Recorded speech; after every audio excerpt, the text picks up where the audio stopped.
Good afternoon बच्चों देखना मैं थोड़ा सा टॉपिक और डिस्कस करती हूँ, फिर एक और सम बताती हूँ आपको। ठीक है, अब देखना आप बच्चे यहाँ पे एक अकाउंट बना रहे थे, profit and loss appropriation account बना रहे थे। ठीक है, आपको मैंने बताया था कि ये जो profit and loss appropriation account आप बना रहे हो, ठीक है, इसमें पार्टनर से रिलेटेड, ऑनर से रिलेटेड एक्सपेंसेस आते हैं। इसके लिए आपको नेट प्रॉफिट यहाँ ट्रांसफर करना पड़ता है जो प्रॉफिट एंड लॉस अकाउंट से निकला है, जिसकी एंट्री होती है profit and loss account debit to profit and loss appropriation. मान लो ये 1 लाख था, ठीक है, आप इसमें से पार्टनर की कैपिटल पे क्या देते हो, इंटरेस्ट, जिसे हम कहते हैं इंटरेस्ट ऑन कैपिटल। उसके बाद हम पार्टनर को क्या देते हैं, सैलरी। उसके बाद बच्चे हम पार्टनर को क्या देते हैं, कमीशन भी देते हैं। ठीक है, अभी तक आपके पास क्वेश्चन में लिखा होता था इंटरेस्ट ऑन कैपिटल आप दे देते थे, सैलरी लिखा होता, मान लो इंटरेस्ट ऑन कैपिटल आपने देना है 30,000, सैलरी आपने देनी है 60,000। लेकिन अब जो पार्टनर को कमीशन देना है ये अमाउंट में ना होके परसेंटेज में गिवन है पार्टनर का कमीशन। ठीक है, तो इससे रिलेटेड कुछ लैंग्वेज है कि इसके अंदर जो पार्टनर को कमीशन देना है हाउ टू कैलकुलेट। तो इसके लिए मैं आपको थोड़ा सा बता रही हूँ, ध्यान से समझना कि यहाँ पे जो पार्टनर का कमीशन है उसके लिए जो लैंग्वेज है वो आप कैसे कैलकुलेट करोगे, वो लैंग्वेज मैं बता रही हूँ, उसके अकॉर्डिंग आपने ध्यान से समझना है। ठीक है, देखना एक बार लैंग्वेज में क्या लिखा हुआ है। अगर आपके पास यहाँ पे लिखा हुआ है A is allowed commission, A is allowed commission 10% of net profit, 10% of net profit, बस ये लिखा हुआ है 10% of net profit। आपके पास क्वेश्चन में और कुछ क्लियर नहीं है कि कह रहा है A is allowed commission, A को कमीशन दिया जाता है 10% of net profit, सिर्फ ये लिखा हुआ नेट प्रॉफिट का 10%। तो मुझे बताओ मेरे पास नेट प्रॉफिट, ये नेट प्रॉफिट तो आगे ट्रांसफर होता है, तो ये नेट प्रॉफिट मेरे पास कितना गिवन है, 1 लाख, और कुछ तो नहीं कहा उसने या वर्ड। तो अगर आपके पास क्वेश्चन में कुछ क्लियर नहीं करता तो यही वाला नेट प्रॉफिट बचे। ठीक है, तो आप फटाफट 1 लाख का 10% निकालोगे और आपके पास ए का कमीशन आ जाएगा कि आपने कमीशन कितना देना है, ए को 10,000। तो आप यहाँ पे ये लिख पाओगे कि ए को कमीशन 10,000 देना है। ये तो बिल्कुल सिंपल था क्योंकि इसके अंदर कुछ कहा ही नहीं था, उसने कहा था नेट प्रॉफिट का 10%, तो नेट प्रॉफिट तो मेरे पास यही है। ठीक है, तो इसके अकॉर्डिंग आप कैलकुलेट कर पाओगे। अब सेकेंड स्टेप देखना, अगर इस तरह से है फिर क्या करोगे। सेकेंड स्टेप, अब आपके पास यहाँ गिवन नहीं है, अब इसके लिए लैंग्वेज है। सेकेंड स्टेप बच्चे, A is allowed commission, A is allowed commission 10% of net profit, A is allowed commission 10% of net profit। लेकिन यहाँ पे सेंटेंस खत्म नहीं है, नेट प्रॉफिट के आगे लिखा हुआ है कुछ और, ध्यान से सुनना। कौन सा net profit, remaining, which is remaining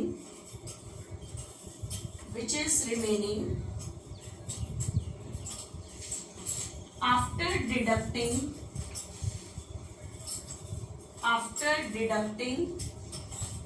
interest on capital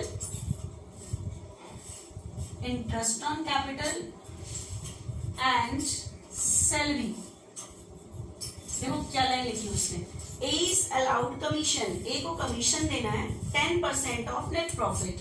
net profit का बच्चे कितना परसेंट, 10% हमने कमीशन देना है। ठीक है, A is allowed commission 10% of net profit, net profit का बच्चे 10% कमीशन देना है। ठीक है, 10% कमीशन देना है, लेकिन कमीशन कौन सा बच्चे, नेट प्रॉफिट नहीं लिखा हुआ, कह रहा है कौन सा net profit, which is remaining after deducting interest on capital. कौन सा नेट प्रॉफिट, जो क्या घटाने के बाद बचेगा, इंटरेस्ट ऑन कैपिटल है, salary, but after charging,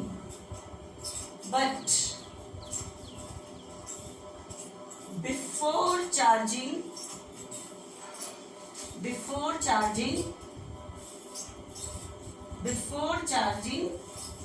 commission. Before charging commission, लेकिन कमीशन से पहले वाला प्रॉफिट।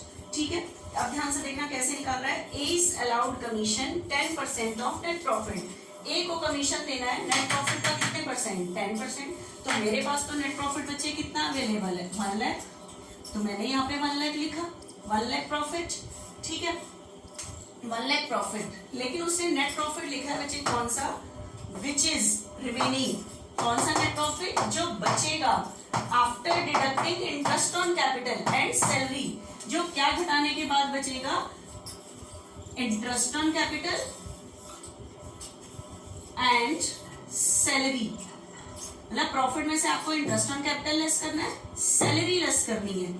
ठीक है, तो मुझे बताओ ये कैसा नेट प्रॉफिट है, after deducting interest on capital and salary but before charging commission, लेकिन कमीशन से पहले वाला। इसमें से मैंने अभी कमीशन क्या नहीं किया, लेस नहीं किया। तो इस बार इस प्रॉफिट पे 10% निकालने को कह रहा है। ठीक है, तो अब बताओ ये कैसा नेट प्रॉफिट है, after deducting interest on capital and salary but before charging commission, लेकिन कमीशन से पहले वाला। ठीक है, तो आप इस पे निकालोगे ए का कमीशन, तो बताओ मेरे पास ए का कमीशन कितना आ जाएगा, 6000 आ जाएगा। तो इस केस में आप ए का कमीशन यहाँ पे कितना लिखोगे, 6000 लिखोगे। ठीक है बच्चे, अब एक और थर्ड पार्ट में देखो और कैसे निकालोगे। अब आपके पास थर्ड केस आ रहा है यहाँ पे, क्या चीज, ध्यान से सुनना। जैसे लैंग्वेज कह रहा है ना कौन से प्रॉफिट पे, उसके अकॉर्डिंग आपको सॉल्व करना है मुझे। ठीक है, देखना ध्यान से। A is allowed commission 10% of net profit. ठीक है, और नेट प्रॉफिट कौन सा, विच इज रिमेनिंग, जो बचा है after deducting interest on capital. कौन सा नेट प्रॉफिट यूज करना है, जो बचेगा after deducting interest on capital and salary. जो क्या लेस करने के बाद बचेगा, इंटरेस्ट ऑन कैपिटल और सैलरी लेस करने के बाद बचेगा। ठीक है, उसके बाद बचे यहां से जरा सा चेंज आ रहा है यहाँ पे। ठीक है, which is remaining after deducting interest on capital and salary and after charging commission and after charging commission, after charging his commission, after charging his commission. ठीक है, अब ध्यान से सुनना, ए का कमीशन कैसे निकालना है। इस बार लैंग्वेज क्या है, ए इज अलाउड कमीशन, ए को कमीशन देना है 10% of net profit. Net profit का 10%। अब कौन सा net profit, which is remaining, जो बचेगा after deducting interest on capital 10% of net profit. तो नेट प्रॉफिट तो मेरे पास कितना अवेलेबल है, मान लें, लेकिन इस बार प्रॉफिट खाली नेट प्रॉफिट नहीं है, लेकिन बता रहा है कौन सा net profit, which is remaining, जो बचेगा क्या घटाने के बाद, after deducting interest on capital. तो मैंने इस प्रॉफिट में से इंटरेस्ट ऑन कैपिटल क्या कर लिया, लेस। ठीक है, एंड आगे लैंग्वेज पढ़ो, एंड सैलरी, और क्या डिडक्ट करने के बाद बचेगा प्रॉफिट, सैलरी लेस करने के बाद जो बचेगा। ठीक है, लेकिन आपको पता है ये जो प्रॉफिट कैसे है, after deducting interest on capital and salary.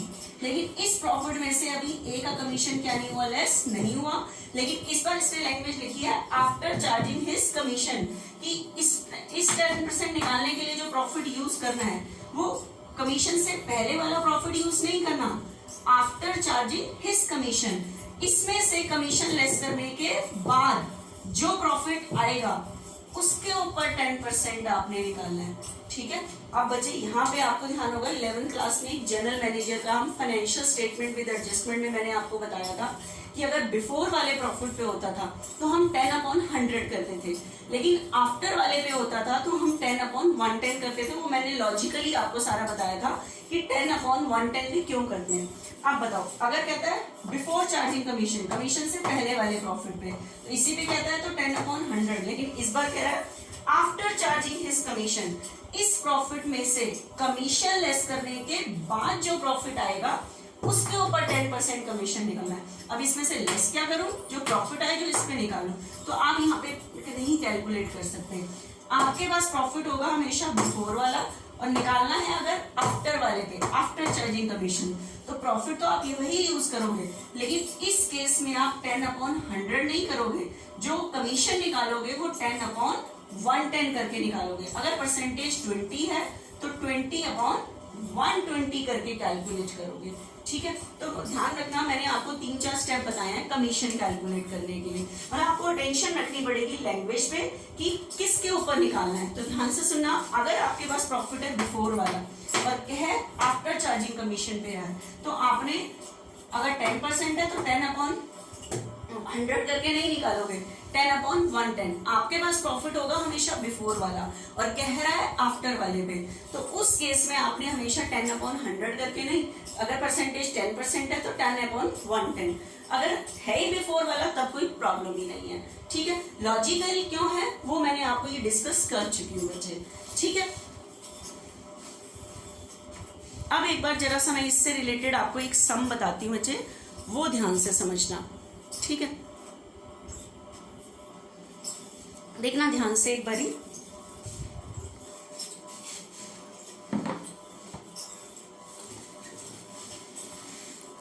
एक क्वेश्चन है बच्चे पूरा,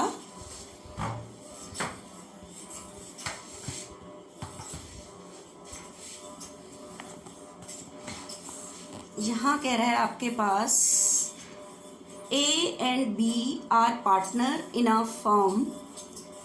ठीक है, ए और बी पार्टनर हैं। ए इज एंटाइटल मतलब गेटिंग, मिलना। A is entitle to a salary 15,000 per month लिखी हुई है बच्चे। ठीक है, तो पूरे साल की लिखनी होती है। And a commission, A is entitle to salary, A को एक तो सैलरी मिलती है 15,000 per month, and a commission, और साथ में क्या मिलता है बच्चे, कमीशन मिलता है। कमीशन कितना मिलता है, ए को 10% ऑफ नेट प्रॉफिट। अब लैंग्वेज पे ध्यान से समझना, नेट प्रॉफिट जो बिल्कुल एप्रोप्रिएशन में स्टार्टिंग में लिखा जाता है, लेकिन वो नेट प्रॉफिट यूज कर रहा है बिफोर चार्जिंग एनी कमीशन, किसी भी कमीशन से पहले वाला। तो जो प्रॉफिट आपके, उसने कुछ नहीं कहा, कुछ लेस करने के बाद वाला, तो सीधा सीधा वही यूज कर लोगे। And B is entitle commission, B को क्या मिलता है, commission 10% of net profit, net profit का 10%। अब कौन सा net profit, after charging his commission, commission less करने के बाद वाला। तो ध्यान रखना, आफ्टर वाले पे है तो 10/100 करके नहीं, 10/110 करके कैलकुलेट करोगे। तो net profit for the year ending 31 March 2018 was 4,40,000। इस सेशन का आपको निकलाया प्रॉफिट गिवन है। ठीक है, कह रहा है you are required to distribute the profit. क्या डिस्ट्रीब्यूट करो, प्रॉफिट। जब भी अगर आपको क्वेश्चन में कहे distribute the profit, that means you have to maintain the profit and loss appropriation account. आपको कौन सा अकाउंट मेंटेन करना पड़ेगा बच्चे, प्रॉफिट एंड एप्रोप्रिएशन। डिस्ट्रीब्यूट क्योंकि डिविजिबल प्रॉफिट निकलता है profit and loss appropriation account से, तो आपको अब इस टाइम डिस्ट्रीब्यूट द प्रॉफिट कर रहा है, that means you have to maintain the profit and loss appropriation account. तो इस केस में बच्चे आपको बनाना है profit and loss appropriation account. तो देखना मैं कैसे बना रही हूँ profit and loss appropriation account. ठीक है बच्चे, थोड़ा सा अटेंटिव रख के देखना बच्चे ध्यान से।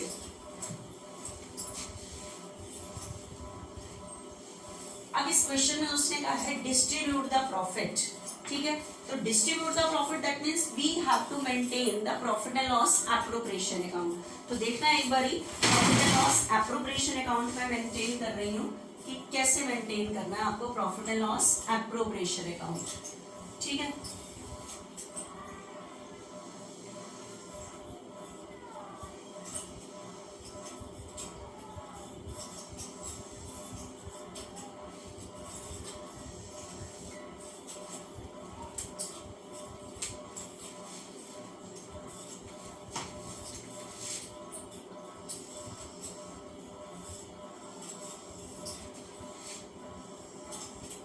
देखना बच्चे, हमने ऊपर लिखा यहाँ पे profit and loss appropriation account for the year ending. आप पूरा लिख लेना।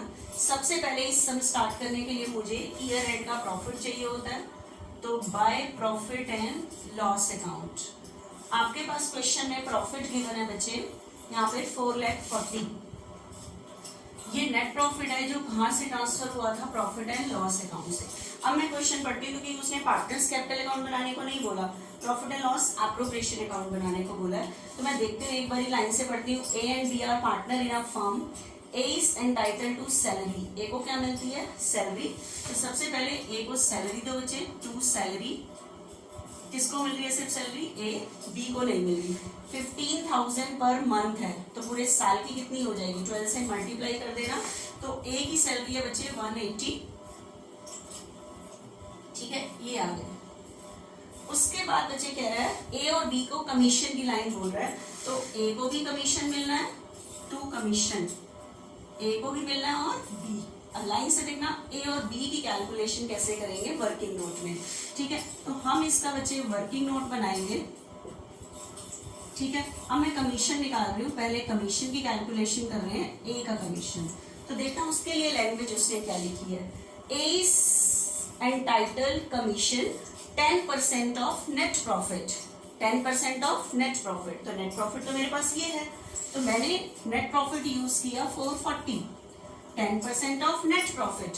अब मैं पढ़ती हूँ नेट प्रॉफिट के आगे उसने क्या वर्ड लिखा है, 10% of net profit before charging any commission, commission से पहले वाला, तो कमीशन से पहले वाला ही है, तो आपने और कुछ नहीं करना, सीधा सीधा इसके ऊपर कितने परसेंट, 10%। तो मेरे पास इस टाइम आपके पास ए का जो कमीशन कैलकुलेट हुआ है वो 44,000 कैलकुलेट हुआ है, ठीक है। ए का कह दूं क्योंकि उसने कहा बिफोर चार्जिंग नेट प्रॉफिट, इसमें से भी उसने कुछ नहीं कहा कि लेस हुआ है, तो सीधा सीधा इसके ऊपर ही कैलकुलेट कर लिया।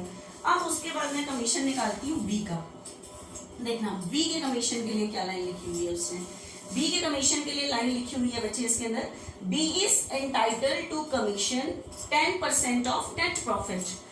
तो नेट प्रॉफिट तो मेरे पास यही है बी के कमीशन निकालने के लिए 440, लेकिन उसने कहा है नेट प्रॉफिट कौन सा, नेट प्रॉफिट कौन सा, आफ्टर चार्जिंग हिज कमीशन, इसमें से बी का कमीशन लेस करने के बाद जो प्रॉफिट आएगा उसके ऊपर 10%। अब इसमें से कमीशन तो है ही मेरे पास, इसमें से बी का कमीशन लेस करने के बाद जो प्रॉफिट आएगा उसके ऊपर 10% कह रहा है। अब बाद वाले पे कह रहा है, तो इस केस में आपने जो बी का कमीशन है वो 10/100 करके नहीं निकालना, 10/110 करके निकालना है। तो इस टाइम आपके पास जो प्रॉफिट आएगा, वो कमीशन आएगा, वो 40,000 आएगा, ठीक है। तो 40,000, तो उसके बाद मेरे पास टोटल कमीशन आ गया बच्चे 84।